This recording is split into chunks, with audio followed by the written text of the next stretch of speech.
Good morning student. मागच्या लेक्चरमध्ये आपण electric field due to hollow sphere, electric field due to hollow cylinder study केलं आहे. Hollow cylinder म्हणजे इन्फानाइटली लॉंग थिन वायर, त्याचं electric field आपण ऑब्टेन केलं आहे. गॉस थेरमचे 2 ॲप्लिकेशन आपण स्टडी केलेत. आता गॉस थेरमचं 3rd ॲप्लिकेशन आहे electric field due to infinitely plane shell. Okay, आता माझ्याकडे एक प्लेट आहे, charge plate. This is infinitely long charge plate. A positive charge is given to the plate which is uniformly distributed all over the surface of plate. Due to this plate, we are going to determine electric field at observation point. Okay. For that purpose, we are going to draw a Gaussian cylinder.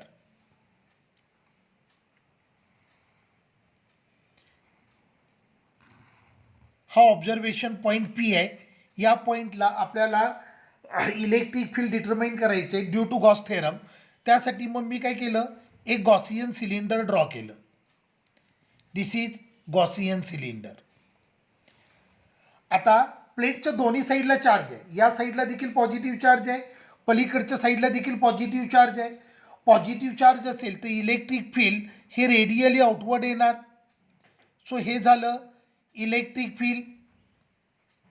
तसंच electric field इथे पण असणार, vector E. बरोबर आहे. आता ह्या दोघांना जर मी परपॅन्डिक्युलर ड्रॉ केला तर तो परपॅन्डिक्युलर असा येणार, वेक्टर डी एस, आणि हा पण झाला वेक्टर डी एस. हा सरफेस एरिया एस. लक्षात आलं. मी डायग्राम पुन्हा एकदा एक्सप्लेन करतो, नीट आहे का. आपल्याकडे एक थिन युनिफॉर्म प्लेट आहे. A thin uniform plate has given a positive charge which is uniformly distributed all over the surface of that plate. Okay, due to that plate we are going to determine electric field at observation point P. In order to enclose observation point we are going to draw a Gaussian cylinder. Okay, मग P पॉईंटला electric field असणार आहे, ते radially outward असणार आहे कारण हा positive charge आहे. पॉझिटिव्ह चार्ज असेल तर त्याचं इलेक्ट्रिक फील्ड रेडियली आउटवर्ड येणार. सो या पॉईंटला इलेक्ट्रिक फील्डची डिरेक्शन ही आली. तसंच दुसरी सर्क्युलर कॅप आहे, तिथे देखील इलेक्ट्रिक फील्ड रेडियली आउटवर्ड येणार. आणि हे दोन area vector perpendicular drawn to the circular cap. बरोबर आहे. मग electric flux emerging from whole Gaussian cylinder, हा सर्क्युलर कॅप ए, ही circular cap B. So electric flux emerging from Gaussian cylinder is nothing but flux emerging from circular cap A plus flux emerging from circular cap B. So phi is equal to, here integration vector E dot vector ds plus integration vector E dot vector ds. So phi is equal to, here integration E ds cos theta plus integration E ds cos theta.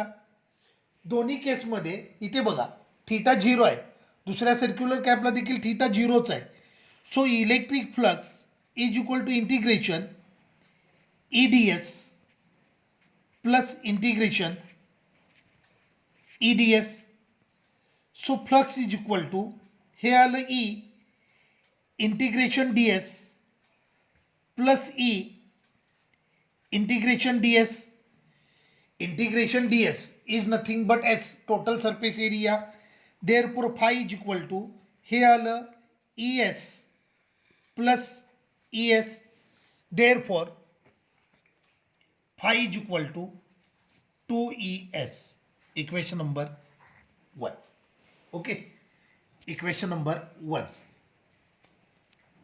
आता बघा, if sigma is surface charge density, surface charge density. मग surface charge डेन्सिटीचा फॉर्म्युलाला charge divided by surface area.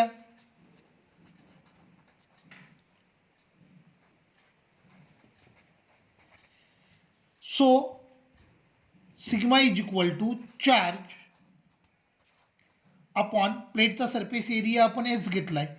So ह्याच्यावरनं मला मिळालं charge is equal to sigma into S. According to Gauss theorem electric flux emerging is nothing but charge upon epsilon zero. बरोबर आहे ना. Gauss theorem electric flux emerging from Gaussian surface, it is nothing but charge divided by epsilon 0. So phi is equal to हे आलं charge आहे sigma S upon epsilon 0. Equation number 2. दोघांना equate करूयात. Therefore sigma S upon epsilon 0 is equal to 2ES. दोन्ही साईडला S cancel झालं. Therefore E is equal to sigma upon 2 epsilon 0. This is formula for electric field due to infinitely long thin plate. लक्षात आलं. E is equal to sigma upon 2 epsilon 0. आता diagram बघा. आता suppose करा प्लेटला जर certain thickness असेल, if plate has certain thickness, तर आपल्याला दोन्ही साईडचं चार्ज डिस्ट्रीब्युशन कन्सिडर करावं लागेल. मग त्या केसमध्ये इलेक्ट्रिक फील्ड काय येईल बघा. ई इज इक्वल टू प्लेटला जर सर्टन थिकनेस असेल, if plate has certain thickness, तर दोन्ही साईडचं चार्ज डिस्ट्रीब्युशन कन्सिडर करावं लागेल. मग हे आलं 2 टाइम्स एका साईडचं इलेक्ट्रिक फील्ड असतं सिग्मा अपॉन 2 एप्सिलॉन 0. हे 2 कॅन्सल झालं. So if that plate has certain thickness, then E is equal to sigma upon epsilon 0. Clear झालं. So electric field due to infinitely long thin charge plate, फॉर्म्युलाला E is equal to sigma upon 2 epsilon 0. Okay. आणि जर प्लेटला certain thickness असेल तर electric field आलं E is equal to sigma upon epsilon 0. Clear झालं. तर गॉस थेरमचे हे 3 ॲप्लिकेशन होते.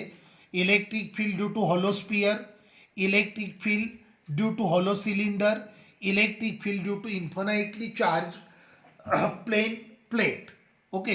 हे 3 ॲप्लिकेशन आपण स्टडी केले. 3 ॲप्लिकेशन आपण स्टडी केली इलेक्ट्रिक फील्डचे. मग आता पुढचा पॉईंट स्टडी करूयात electric potential.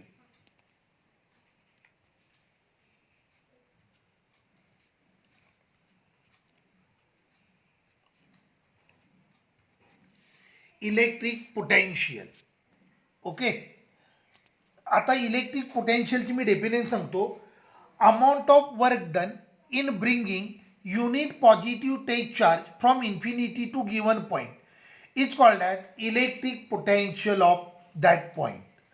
Amount of work done in bringing unit positive टेक charge from infinity to given point is called as electric potential of that point. आता लक्ष द्या. हा सोर्स चार्ज कॅपिटल क्यू, हा take charge Q0. Initially take charge is at infinite distance from source charge. We want to bring take charge from infinity two point A which lies at a distance R from source charge. मी काय म्हणतोय नीट ऐका. आपल्याकडे source charge आहे capital Q. Initially take चार्जला place केलं आहे at infinite distance from source charge. Okay. From infinity we want to bring take charge at point A which is at a distance R from source charge. आता बघा source charge आणि टेक charge ह्यांच्यामध्ये repulsive force आहे. Due to repulsive force source charge will repel टेक charge towards left, towards right. ही झाली फोर्सची direction.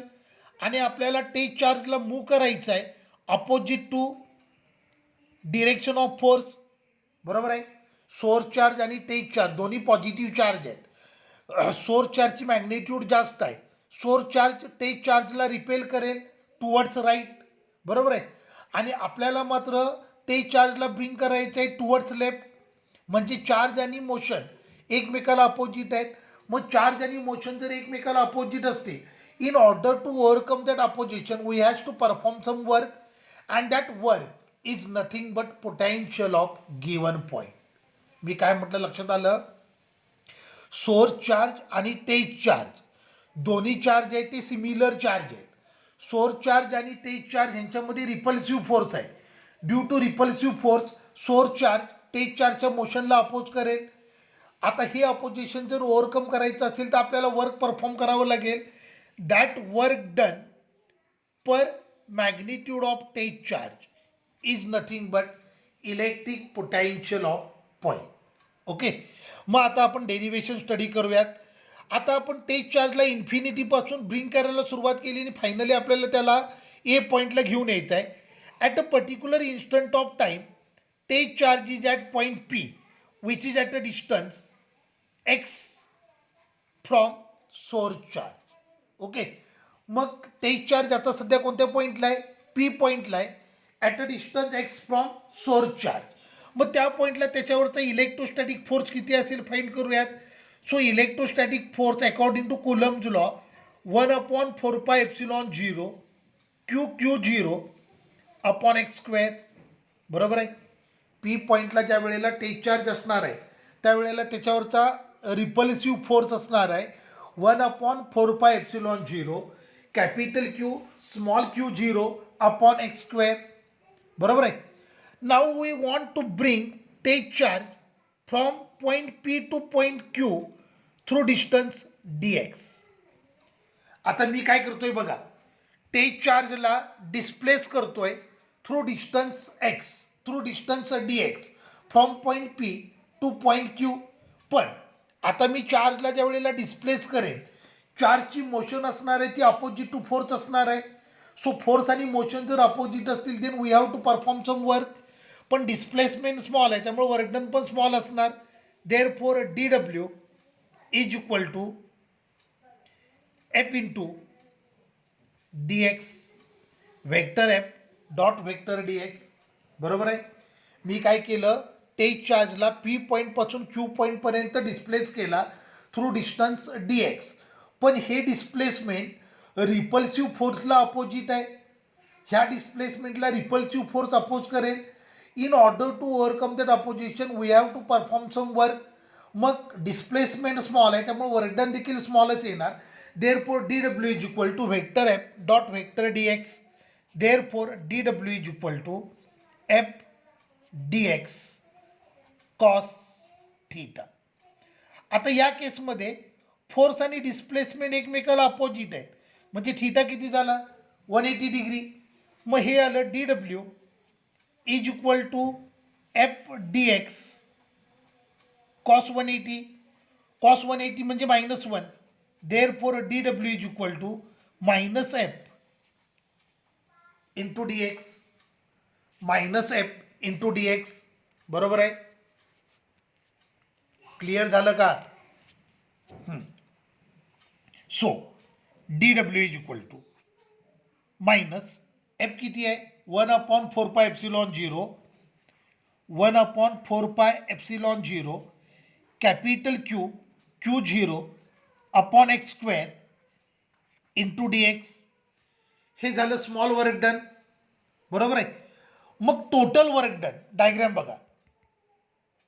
Total work done in order to displacing तेज charge from infinity to point A is nothing but integration dw. Therefore total work done w is equal to integration dw. आणि limit आले initially तो किती डिस्टन्सवर होता, infinite डिस्टन्सवर होता. आणि finally तो सोर्स चार्जपासून किती डिस्टन्सवर येणार, ॲट अ डिस्टन्स आर. एक लक्ष घ्या, इथे लिमिट इन्फिनिटी टू ए येणार नाही. ए हा पॉईंट आहे आलं लक्षात. आणि तो पॉईंट सोर्स चार्जपासून किती डिस्टन्सवर आहे, ॲट अ डिस्टन्स आर. मग पहिल्यांदा तेज चार्ज होता at a infinite distance from source charge, त्याला फायनली आपण ब्रिंग केलं at a distance R from source charge. So w is equal to integration infinity to R minus 1/4πε0 Q0 upon x square dx. Okay. Therefore, W is equal to minus Q0 upon 4πε0 हे इंटिग्रेशनच्या बाहेर आलं, limit infinity to R, हे आलं 1/x² dx, 1/x² dx. So W is equal to minus Q0 upon 4πε0 integration infinity to r. आता हे 1/x² आहे, त्याला मी असं लिहितो x⁻² dx. बरोबर आहे. आता लक्ष द्या, इंटिग्रेशनचा फॉर्म्युला हा असतो, integration x⁻n dx is equal to x⁻n+1 upon n+1. हा इंटिग्रेशनचा फॉर्म्युला आहे. बरोबर आहे. मग आता आपल्या केसमध्ये अप्लाय करूयात. Therefore W is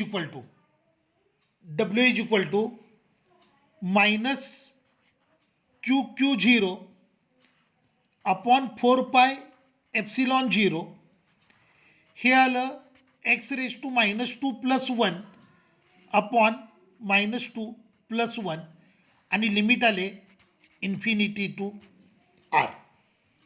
so it is minus Q0 upon 4πε0, हे आलं x⁻1 upon -1 limit infinity to R.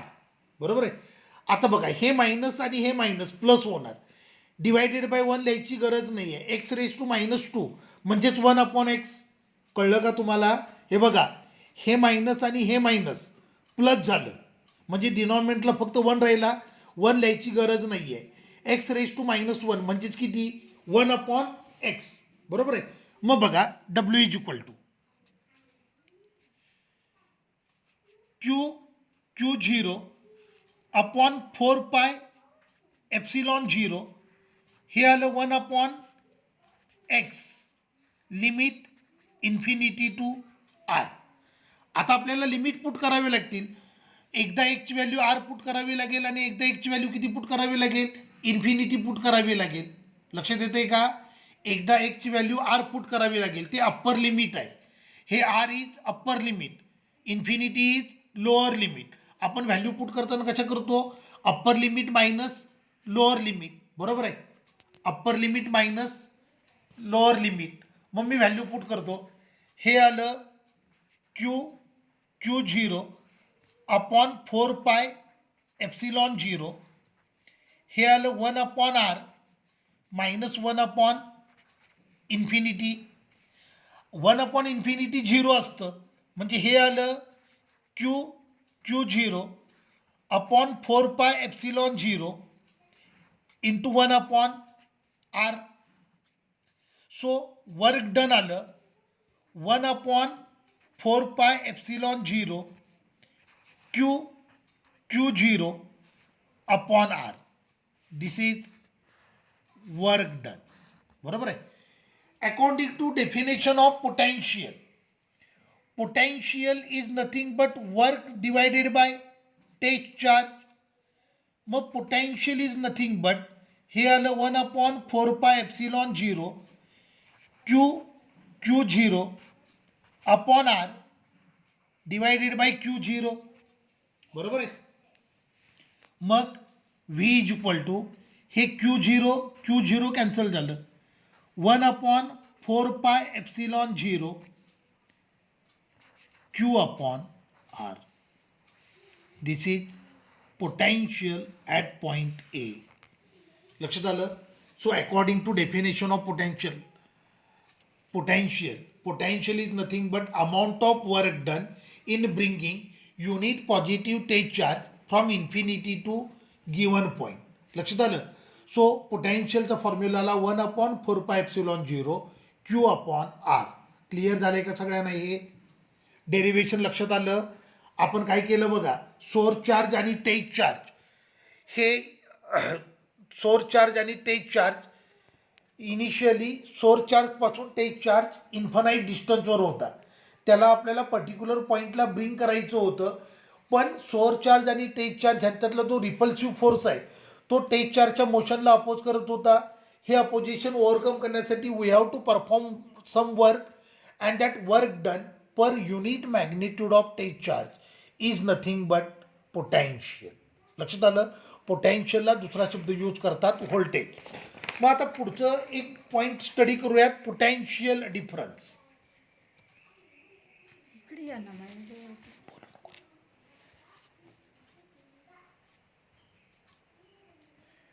Potential difference. Okay, potential difference. Potential डिफरन्सची डेफिनेशन असते amount of work done in moving a test charge, unit positive test charge from one point to another point. Okay, बघा, amount of work done in moving a test charge from one point to another point is nothing but potential difference of that point. Suppose करा, this is R2, this is R1.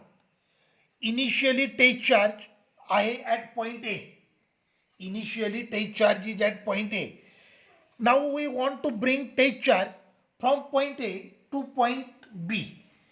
A point आहे, it is at a distance R2 from given charge, आणि बी point आहे तो at a distance R1 from given charge. आता ह्या दोन पॉईंटमधला जो potential difference असेल, ह्या दोन पॉईंटमधला जो पोटॅन्शियल डिफरन्स असेल that is nothing but voltage difference और voltage drop.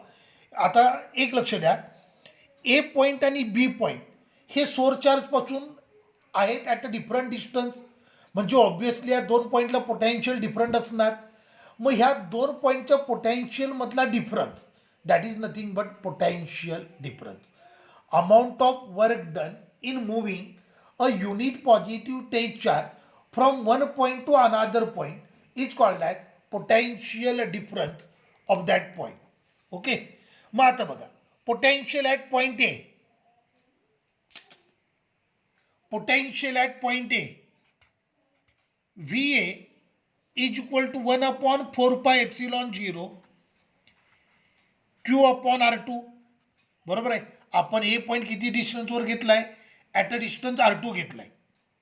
Potential at point B, VB is equal to 1/4 pi epsilon 0 Q upon R1. Since V is inversely proportional to R. बरोबर आहे. V is inversely proportional to R. Since R2 is greater than R1, therefore V2 must be less than V1. बरोबर आहे. किंवा VA must be less than VB. Therefore potential difference is nothing but potential at point B minus potential at point A. हे तुमच्या लक्षात आलं का. A point आहे at a longer distance, at a larger distance as compare to point B. V is inversely proportional to R.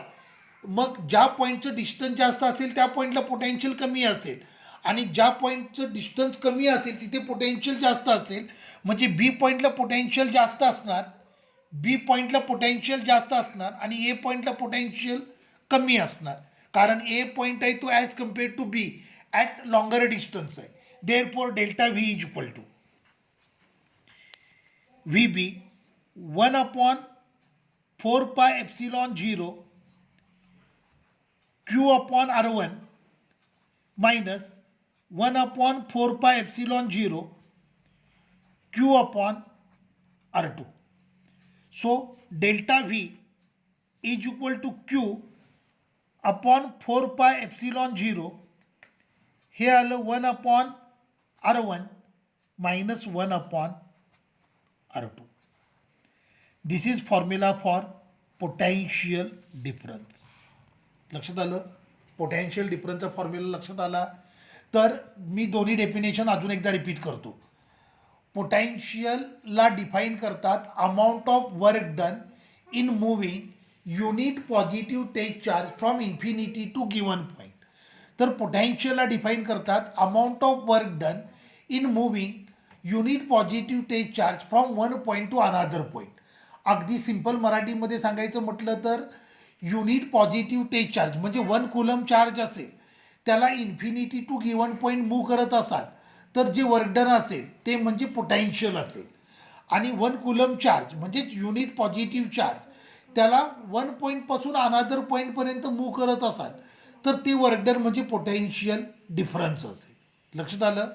Amount of work done in bringing unit positive टेक charge from infinity to given point is nothing but potential.